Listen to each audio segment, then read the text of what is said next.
Welcome to the Resilient Recruiter Podcast. This is your host, Mark Whitby. My special guest today is Rob Bowerman. Rob has been an executive recruiter since 1994. He launched his firm, the Bowerman Group, in 2009.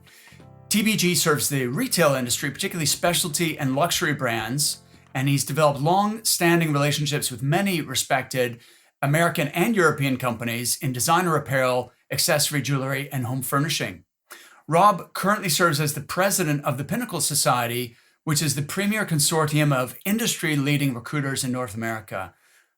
Rob, welcome. Thanks for being here. Thank you, and thanks for that very kind intro. My pleasure. Well, you come highly recommended from a couple of sources, actually, and that's because I've interviewed a few Pinnacle Society members recently, namely Rich Rosen, Sharon Hulse. This is such a high quality group of people. I've been really, really impressed, not just with how these men and women are performing on such a high level, but also their willingness to share their experiences and help others. Why don't we start here? Since you're the president of the Pinnacle Society, could you explain briefly what it's all about, how you got involved, and so on? Sure, happy to. So, as you mentioned, it is the premier consortium. We say premier consortium of industry-leading recruiters in North America, although we did recently enroll somebody from Australia, so I guess we should update our tagline. It's extremely limited. We limit the group to 80 members. It's a highly vetted process. You have to hit a certain amount of billings averaged out over a 5-year period, and you're vetted not just for billings, but essentially your standing in the industry, your willingness to share, your willingness to be part of a very participative society. So Pinnacle actually started a little over 30 years ago. If anybody remembers Tony Byrne from back in the day, so he actually started it, and I was not around in the group at that time, but those who were the founding members said it actually came about by Tony traveling around the country, doing his thing, giving his speeches, and when people would put their hand up that they were high billers over, I think at the time, probably 300, 400,000, he would give them a card and say, I'm starting this group. And it all kind of came together from that. I think they had a UK group for a while. I'm not sure that one lasted, but it's been going really strong for over the last 30 years. I became involved in it actually the same year I started my business, 2009. I'd heard about Pinnacle, and like so many people, if you're in small, medium firm, you're the top biller in the firm, and you're craving other people to learn from. You want to be around people better than you, and you want other expertise, and so it's kind of finding your tribe, basically. So I worked really hard to get into the group, met all the criteria, and became super involved. And it makes a huge difference in my life. I mean, everybody has to find those people that train them, those thought leaders that you want to be around. And what's awesome about Pinnacle is the sharing, the wealth of information. Any of us can pick up the phone, call the others. And it's just a great community, and particularly recently, we've really helped prop each other up through a challenging time. Yeah, no kidding. Well, that sounds amazing. I'd heard of Pinnacle Society, but I didn't really know what it was all about. But they say that like your network is your net worth, right? So the people you surround yourself with, the quality of thinking, the quality of people that you are, surrounding yourself with is going to have a knock-on impact on you, and vice versa, right? So that's powerful. Absolutely. I didn't realize Tony Byrne started it. He was really popular over here in the UK. In fact, he came and lived here at one point, and sort of in the late 90s, early 2000s, he was like huge. One of our kind of recruitment gurus, James Kahn, invited him over, and they went into business together. And so I actually did get trained by Tony. It probably would have been 2000 or something like that. And he had a video training series, and then we went to see him live. And yeah, that's amazing. I'm pretty sure any recruiter that started in the 90s watched, at the time, videos, right? Remember VHS? You watched the 30 steps. Right. And actually at Pinnacle, a couple of meetings ago, Danny Cahill held a session, and we went back and reviewed what's different in the 30 steps. And truth be told, like, the technology has changed, all of those things, but the actual process, it's a pure process. It's kind of remained the same absolutely. for all that time. So he was a visionary. He was, absolutely. Well, that's cool. So what do you guys do as a group? Like what does it actually involve to be part of the group? So Pinnacle, we meet actually twice a year. We have 2 conferences a year, 3 days of really intense seminars, learning sessions, both inside presentations because we have super talented members. So we all like to learn from each other. And then we always bring in outside speakers as well. Danny Cahill is super involved in our group. He's part of the education committee, so he'll typically present, and he has a heavy hand in helping us out with our content. And then it's just a lot of camaraderie and just chatting with people and peers around the bar, around the conference table. That's a little different now. Actually, we were supposed to have a conference in April. We, 3 years ago, thought scheduling a conference in Seattle would be a great idea for spring 2020, not knowing that that's where COVID was going to essentially launch in the States. So we ended up pivoting to an online conference, doing a Zoom, we call it a virtual learning series. So we had the same speakers, had great interaction. And we're hoping, knock on wood, that we'll get together in October. Great. We'll see what the world looks like. Fingers crossed that we'll be able to see each other by then. I hope Well, that's awesome because, part of the reason I launched this podcast was that same desire to learn from the best people in our industry and, give myself that opportunity. But then I thought, well, why don't I just record these conversations and then share them with others so that more people can benefit? So that's essentially the idea behind it. So that's cool. So tell me about the Bowerman Group, what you guys specialize in and like what are your tenets or philosophies? Okay, thanks. You gave a great introduction in terms of our niche. We are niched in specialty and luxury brands, so we're what I like to call narrow and deep. We're very focused on those consumer brands. Think of it as those top brands you would see at Harrods or Saks or Neiman's or on Rodeo Drive and so on. And then within that, the deep portion is that we have kind of a broad range of positions. So I will actually work from manager level up to C-suite for those companies, which is a little bit different than how many recruiters work, but we found that works really well for us. So very often we might get to know a company at grassroots doing store manager searches. Like you get to know boots on the ground, what the culture is, what they're all about. And then as they get comfortable with our process, which is candidly much more detailed and much more involved and much more client-centric than sort of the typical retail transactional recruiter, then we build that credibility with the client and elevate it to the higher level roles. So that's kind of how we've grown and developed over the years. And then as you mentioned, it's retail focused, but we actually do what I call the three pillars of direct to consumer, which is retail, wholesale, and e-com. You can imagine e-com is becoming progressively bigger and bigger. Absolutely. So is it cross-functional then, Rob?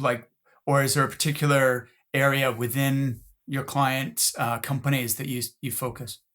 Yeah, so like I said, within those buckets of retail, wholesale, e-com, we'll typically be doing the leaders within that. So on the wholesale side, those would be heads of sales, regional, that sort of thing. On the retail side, single unit through multi-unit, heads of retail, e-com. And what we've also kind of naturally transitioned into is marketing, traditional marketing and digital marketing, because that's always woven within that. Totally, yeah. You're in one of those sectors that must be badly affected at the moment. What are you seeing? To say the least. Yeah, absolutely. What are you seeing in the market, and how are you dealing with that? Okay, so there's a bit of a tale there. Where I was actually just talking to my team this morning, and we're essentially 3 months from when all this happened. And we've all been through recessions, we've been through downturns, never anything as abrupt that one morning you wake up and our active job list went from 28 to 3 in about a 2-day period. So, it was drastic.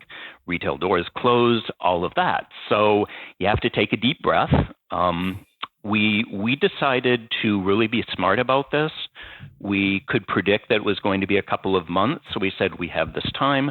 What are we going to do with it? And we decided to do a couple of really key pivots that I feel strongly are paying off for us. They already are. One is that we really focused on training, sharpening our tools. We set aside extra time during the week. I kept my team intact. We're tight. There's 6 of us. So we said we're going to double down on this. We've always had lunch and learns on Fridays, but added time, added content. So there's great video content out there from, there's podcasts from folks like you. There's videos from Danny. We subscribe to NLE. So we've really spent a lot of time doing that. And then naturally, it's business development. Business development looks a little bit different, but we're saying, what are all those things? What are all those contacts you wanted to spend more time doing, but we've been so busy. So you're like nose down, nose to the grindstone. You do your business development, but it's never that intense. So we said, this is how we're going to define success. You throw all the other KPIs out the window because it's not so much in the beginning of this whole mess about send outs and submissions and all of that. It's about connects. Yes. So we said we're defining our success in terms of live connects and follow-ups. Those are the metrics that we're tracking. And then just broadening outreach in every way possible. So in the beginning, it was a lot of just, how are you doing? Checking in.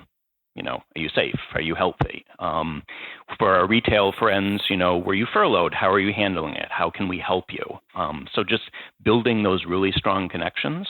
We made a point of connecting to every single person we placed in the last 5 years, one-on-one, talking to them, kind of reconnecting in those ways.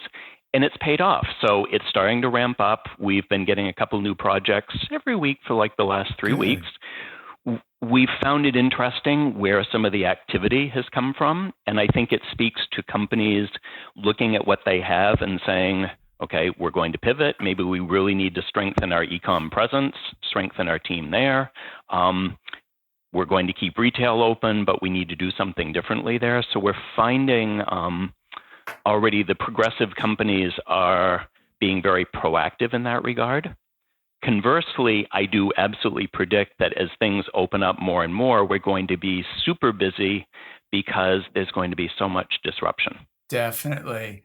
I mean, it seems like e-com is still, apart from the fact, that it's difficult for them to get their product out and they have to, make different arrangements, but demand seems to have exploded for people buying stuff online.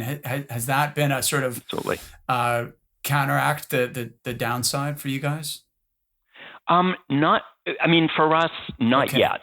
I think it probably will. It's been a down quarter. There's no way to look around that, but that's why we've been doing what I just told you about.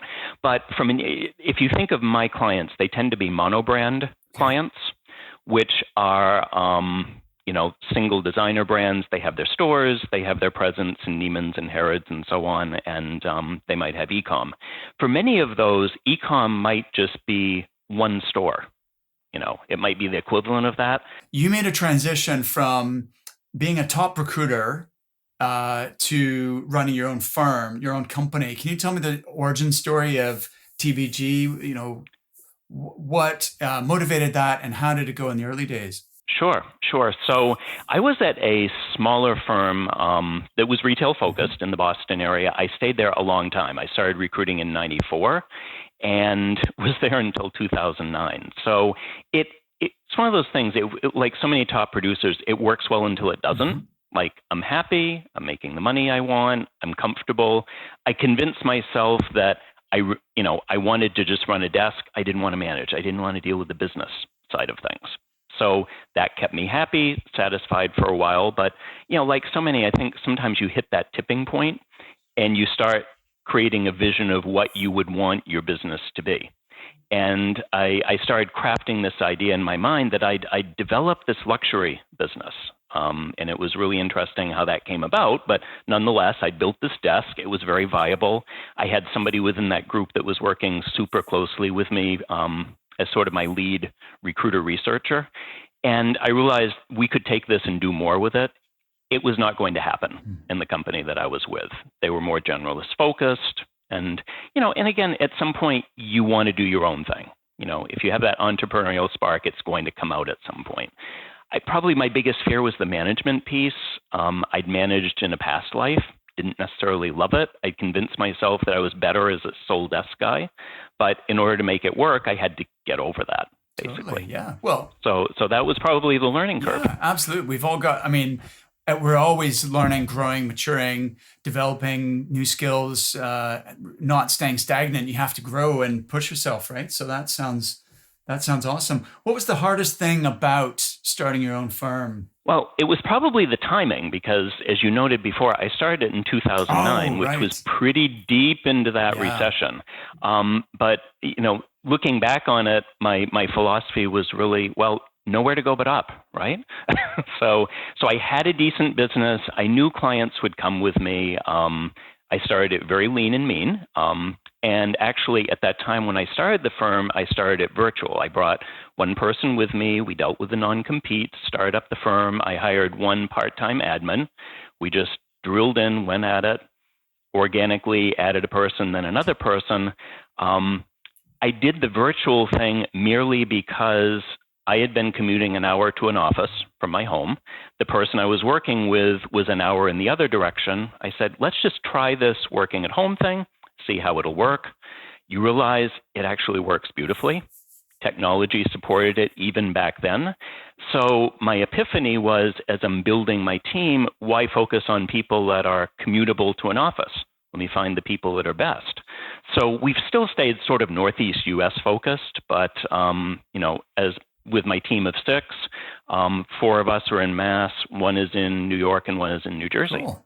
And so the whole work at home thing is not new to us. We've been doing virtual teams since 2009. Awesome. You're well prepared for it in that case. Yeah. What are your plans? I mean, once we get through this moment that we're in right now, what are your plans for further expansion then, Rob? I'm probably going to keep it fairly tight. I think part of being successful is being really honest with yourself and knowing what you're good at. And, you learn this through the people you speak to, that probably everybody has a different model. Yeah. We see this in Pinnacle. There's 80 people in 80 different models. So you have to be kind of true to yourself. I like the smaller team, not to say I can't add a person or 2. We could flex up to 10. That could absolutely work well. I'm not trying to build a giant firm and scale it or have multiple offices. I like being involved. I like working a desk. I like working with the clients while still, supporting the team. So honestly, we have a formula that has worked pretty well, continues to work well. COVID happened and shut the world down, but that wasn't due to a systemic issue with what we were doing or candidly what many of our clients were doing. So you just have to reboot and do it better. That makes sense. So let's talk about managing a team then, which requires a different skill set from running a desk. And not many people can do both at the same time. I have to say, the job you're doing, I regard as the hardest job in recruiting, which is you're running a desk and running a team. What has been the biggest challenge for you in terms of growing a firm? Sure. And honestly, I think I ask myself that every day because you never quite feel like you have it right. And there is beauty to running a virtual team. There's also challenges because in an office situation, you have that, you're on the phone, people are hearing what you're saying, you're picking up key phrases, you don't have that sort of interaction. True. So we have to work hard to stay connected in other ways. So we leverage technology for that. I happen to use RingCentral, which has a chat feature. So whether you do that, whether you do Skype, whether you do Slack, but we stay super closely connected. So every morning we have a group meeting. Everybody goes through their priorities of the day, what projects they're working on. We're very synergistic in terms of how we work. So most projects have some team component that 2, maybe 3 people are working on it from the research to the client side. And then my job is to just stay super connected with everyone, make sure they have the support that they need, make sure our admin support is allocated properly, and then be available to talk to the team. But candidly, they're pretty self-sufficient. We have high performers. So I know I can always do a better job of managing. Can you elaborate, Rob, a little bit on how you manage the team remotely? And I mean, you mentioned you are in touch daily and you use the chat feature on RingCentral, but could you give us a few more details about what that looks like on a day-to-day basis? Well, as I said, it's daily setting out what are your goals for the day, and on Monday, what are your goals for the week, and holding people accountable for that. Okay. So I think that's honestly that morning time together is the most important function. Like everyone's sharing, this is what I'm doing, this is my focus, this is where I need support, this is a new project, so let's talk that through. How's it going to work? And then we just stay very tightly connected as a team. You know, I work together with each individual in terms of what their KPI goals are, as well as their financial goals. And I stay involved and support them where I can.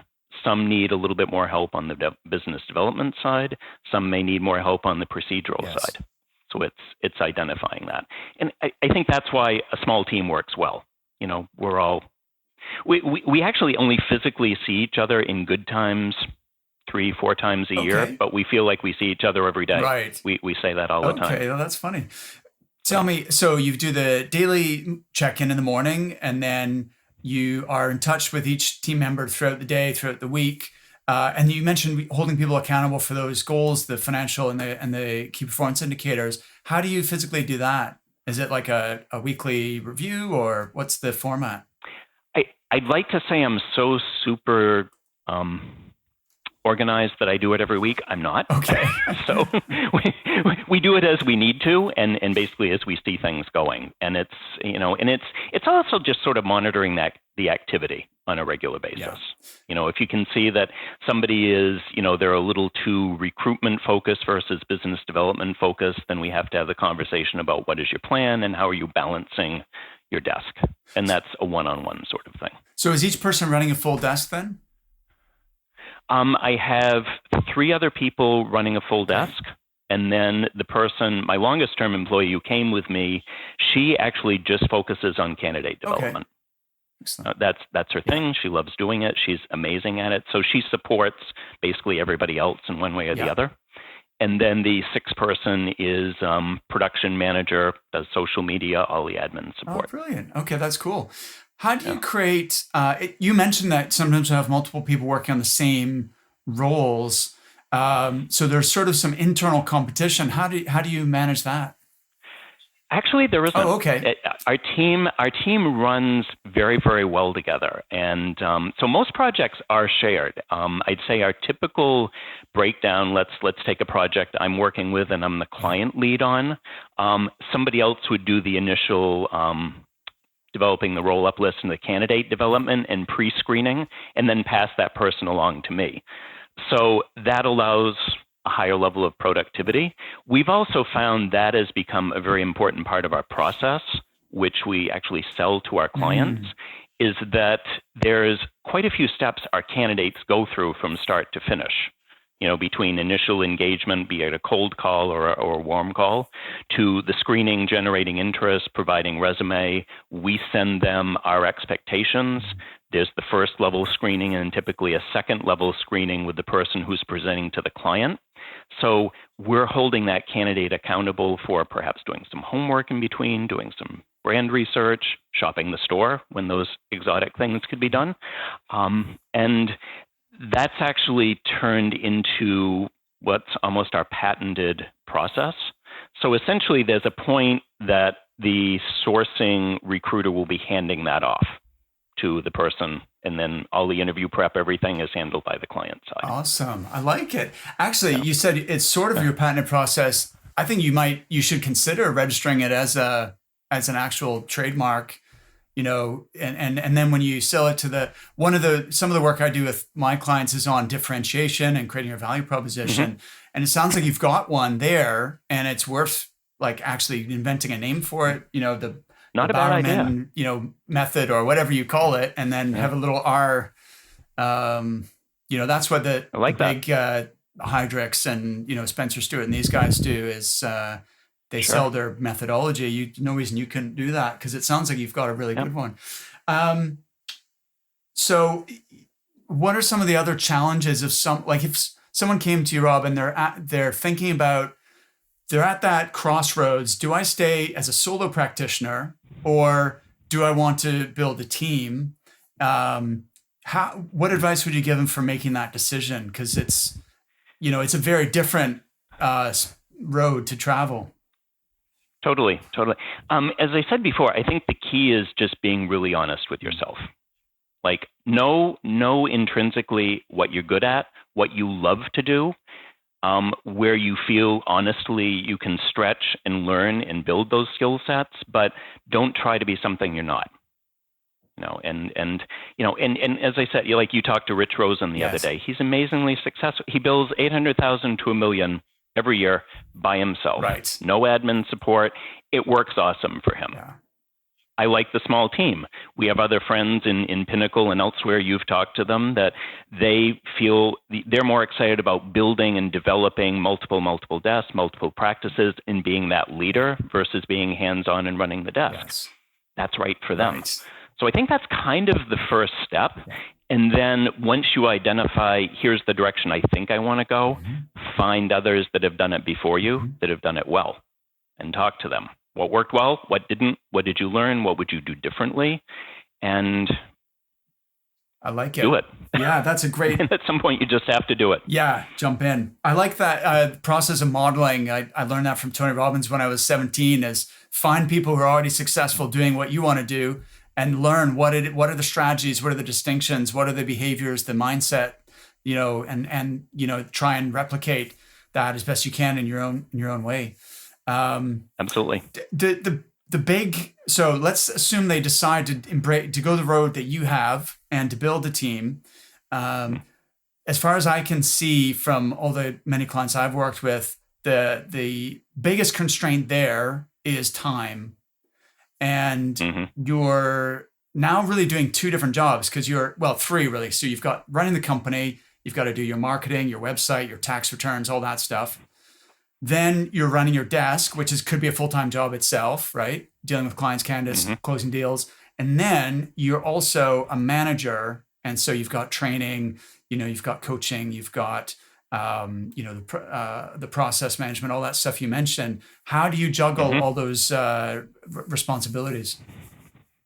Well, the first thing, if you look at those three buckets, figure out first and foremost what you can outsource. Yes. So you talk about those business aspects, and I mentioned I have an admin that deals with a lot of those things. He does a lot of the setting up interviews and so on. Take those things off your plate. Yes. That you can, find your great accountant, find your great payroll service, all of those things that if you do the simple math, and this was a Jordan Rayboy truism from years ago. I don't know if you know Jordan. I don't know him, but I know. Figure out, yeah, got a great reputation. So, and it's super simple. It's look at your annual earnings, what you want it to be, divide it out, what's your hourly rate, and say that comes out to be $400. Then anything that's not worth $400 an hour, somebody else should be doing it. Yes. So first do that. Yes. So new, employee onboarding and training. There's amazing trainers out there. So we've used NLE, Next Level Exchange. Yeah. They have a great program. So they've done onboarding. Danny Cahill is a great program. So we profess that we want our clients to hire us because we're the experts in what we do. Then we should do the same. Practice what you preach, hire those experts. So that's kind of step one, is streamlining your time. So, in my situation, it's a certain amount of time running the overall business from a strategic point of view, doing business development that helps everybody, running my own desk, because that's still important to me. And then when you're onboarding a new employee, come up with the plan that works. Use those outside resources, but then, utilize your team. Spend some time with this person, spend some time with that person. And it's going to be different for each individual. That makes sense. And realistically, what kind of time commitment is this? What sort of hours do you find that you have to put in under normal circumstances to make this work? Honestly, it's been 2 years since my last new employee. Okay. So I have to think back a little bit. But it's a fair amount of time in the beginning. And then afterwards, I always say, geez, I should have spent more time with this person. But, you need to, once you do that basic training through outsourcing, then it's sitting pretty closely with that person for, about a month. Yeah. And however you can do that. We might do it virtually. In my case, team members have come and spent a few days, sitting side by side with me or working with another team member. You customize it to where that person's coming from. Yeah. All right. I like that. That's basically. cool. Um, Yeah. by the way, I noticed that you and I say about almost the same, maybe because you're from Maine and I'm from Nova Scotia.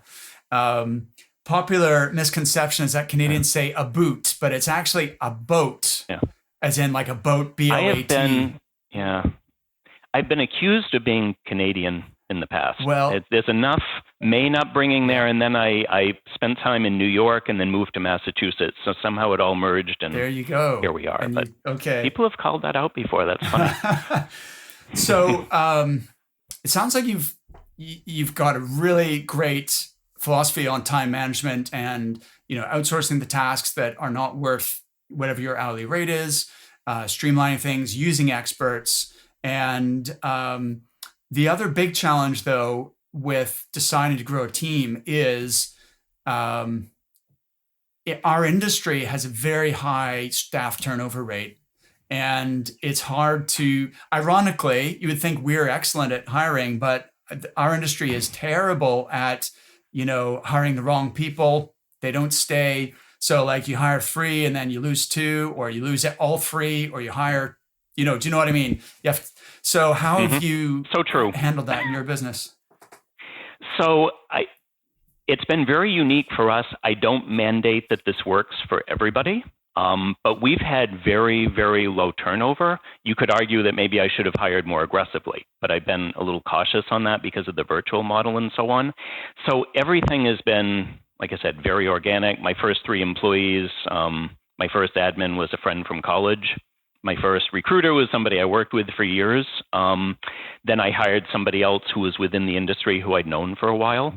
Over time, what we've kind of found for us, because our niche is super specific, luxury retail is, it's very nuanced.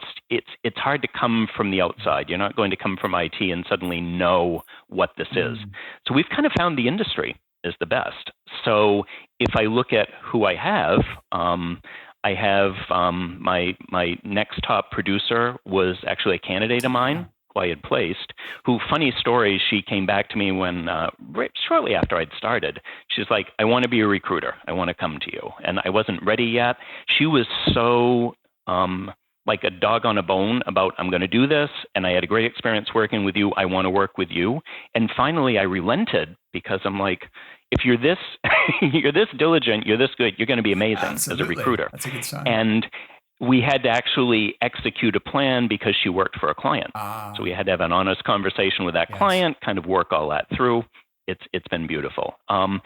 Another of my team members was a candidate and a client. She had been president of one of our client companies, wanted to do something different. I admired her values. She came in. She's been here 3-4 years now. And then my newest, which is actually 2 years ago, is actually the daughter of my most senior employee who graduated from college, wanted to get into recruiting. Both her mother and I said, learn it somewhere else. Don't start it here. This is too close to home. See if you like it. She went to temp staffing, picked up some great skills and said, okay, now I'm ready. And she's been with us 2 years. So that's very unique. That's not going to work for everybody. Well, what's great about that is everybody you hired was already known to you. You already had a working relationship. You felt there was values in common. You'd seen them, how they operate already. So That's the problem with normal interviews is that it's a bit like a date. People are putting their best foot forward. You don't really know what that person's performance is going to be like, but having known people over a period of time, I guess it's not really scalable because you run out of people in your network who are. That one's tough to scale. Yeah, you have to up that up. But I mean, you're so true, and we talk about this at Pinnacle also that we are the worst at hiring people, and I think it's because if you're a good recruiter, you're also an eternal optimist. You're like, well, this person has the raw skill. I can fix this. Right. We like to fix things. I'm like, I can fix this. I can make it work, and sometimes you just can't fix absolutely. What would you say, looking back? You've been doing this a long time. Like, what do you feel has been your greatest achievement or the thing you're most proud about? It's really just building what I have and being really true to my values and sticking to that through thick and thin, being very determined and building something we're really proud of in terms of where it stands in the market and our reputation, and that we are not transactional. We're very relationship focused. We have great long-term clients. That's the biggest source of pride, honestly. Awesome. I mean, you want to look at what you've built and say, does this uphold my personal values? And I think if you can say that, then you've done some good things. What are those values that you live by and the company operates by? Super high ethics all the time, every time. Honesty, integrity. That's become a differentiation point with our clients and with our candidates. Don't oversell. Like, have that honest conversation with the candidate. If you see that they're going in the wrong direction, tell them that. Give them advice, even if they're not going to be your candidate. Here's some things you could fix in your resume. This may not benefit me, but it's going to benefit you. Build that relationship. And then, we just dig in really hard with our clients to get to know them and what they stand for, and make matches that are very authentic, that are going to last with them. And, you just always have to look past the transaction. You have to look past the placement. It's the relationship, and is what I'm doing going to strengthen that relationship? Makes total sense. I remember one of my coaching clients, who is a lady who billed over £1 million a year all by herself. She was a bit like Rich. She was a solo, she was a machine. So $1 million, I guess that's like $1.3 million in US dollars or something. And her philosophy was always think long-term, never do something in the short term, which is going to undermine your relationship, your credibility, or your reputation in the long term. Even if in the short term it means you losing out on something, on an opportunity, on a placement, Agreed. Then you have to think long term. I think that reflects what you're saying. What do you think's been the biggest challenge that you've or hurdle that you've had in your business since you started your own business? Since starting, it's of course weathering the ups and downs and the changes in the market. We're going through a seismic one now. Yes. So ask me again in 6 months how this all went. I feel like we're doing all the right things, but it's again, holding true to your values, but also staying relevant and pivoting. You think of retail, you think of the brand world. That's changed dramatically, certainly since the 90s, certainly since 2009. We work within different categories of our luxury and specialty brand world, so you have to pivot. I call it portfolio management. You have to have like a certain number of clients within ready-to-wear, within jewelry, within watches, within home, because you want your right balance of source companies and client companies, and it's always managing those things. So, and again, being really true to yourself. We look at what we're going through now, and I see a lot of recruiters out there. Let's face it, many are going to go away. Like people that joined the industry in the boom times, they're probably not going to make it through this. And I'm seeing equal number of people like doing 180-degree pivot. Like, okay, my niche isn't doing so well, so I'm going to start doing DoorDash drivers and nurses and whatever the hot thing is. But I feel like, again, be true to yourself. If you've spent all this time building something, don't throw that out, but be more nimble and more agile within that. I agree 100%. I think that it's essential that you are focused on a niche and become an expert in that niche, and rather than try and be all things to all people, especially these days. It's such an ultra competitive industry. At least prior to the pandemic, we'd reached almost a saturation point. There were so many recruiting firms that apart from differentiation, having your methodology or value proposition, you also really need to specialize. So I agree 100% with that philosophy. So coming back then to the biggest challenge, can you think of a particular experience or situation that was particularly hard? I mean, I'm really going to go back to when I first started it, because that was just the most challenging time. Is you have to define yourself and what you stand for, and you've been doing something comfortably at that point for 15 years. Like here's what I do. These are the positions I do, and okay, now to make this thing work, I have to stretch. So take the best of what I have, but you have to get out of your comfort zone. And then, I can't speak to any one pivotal event that's been the giant challenge. You have little challenges along the way, every day, every year.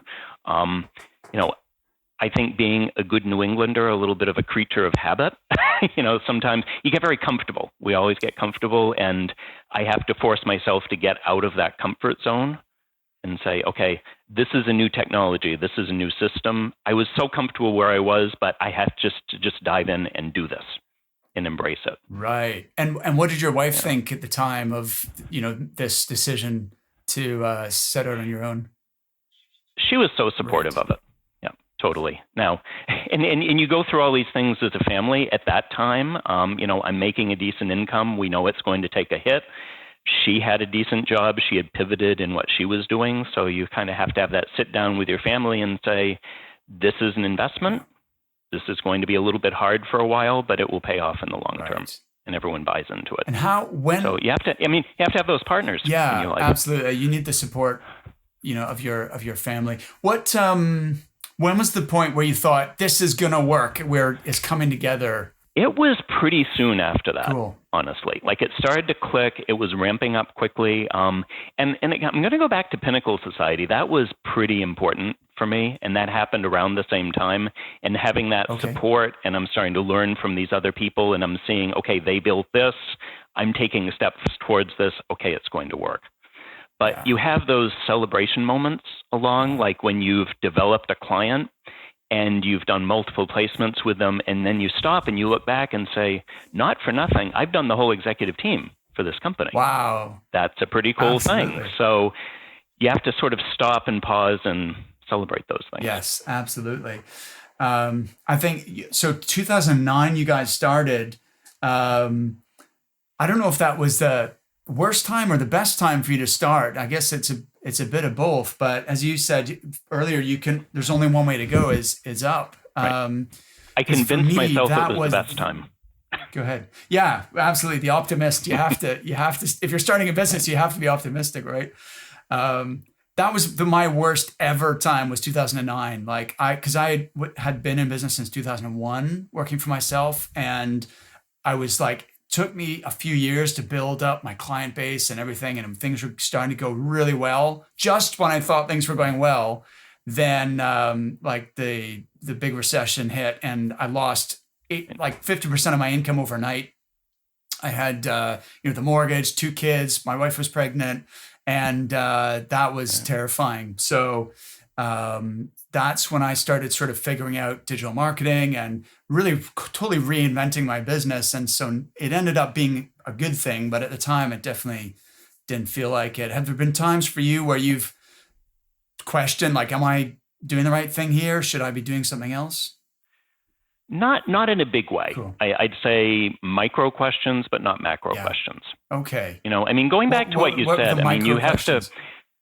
Well, just you tweak along the way. So, for instance, if I go back to when I started, and we did retail, single store, multi-store, director of store all day long, rinse, repeat. And we were super well known in the market, and, people were coming to us. We still do that. That's still kind of core to what we do, although the percentage of those searches goes down every year. But then, think back 10 years ago, e-com is coming. Okay, you need to learn it. You need to stretch and, expand your importance to those companies. Yes. You have to constantly be talking to your clients and looking at the market and seeing what are they going to need. We do these things well for you, but what are the other things you need? Is it in our wheelhouse? Is this a natural pivot for us? And then dig in and learn those things. Awesome. All right. That makes total sense. And now we're all being forced to do that now. Yeah, no kidding. As the world, kidding. Seismic shift right now, but crisis breeds opportunity. Do you know, I agree that 100%. Sometimes it's hard to really believe it, but, I think, you have to think that way and have a positive mindset, right? Absolutely. Yeah, totally. Well, Rob, thank you so much for your time today. It's been really, really interesting getting to know you and learning about some of the keys to your success. I really appreciate it. Thank you. And thanks for doing what you do. I've really enjoyed your podcast and the variety of people you have on. It's you bring a lot to the community, and the recruiter community needs more of this now. We need other voices. We need to learn from each other. We will thrive. We're going to be super strong coming out of this, but you just have to put your nose down and make it happen. Well, thank you, Rob. I appreciate that. That means a lot coming from you. So have an awesome rest of your day, and let's keep in touch. Thanks. You as well. All right. Take Thank care. you. Bye-bye.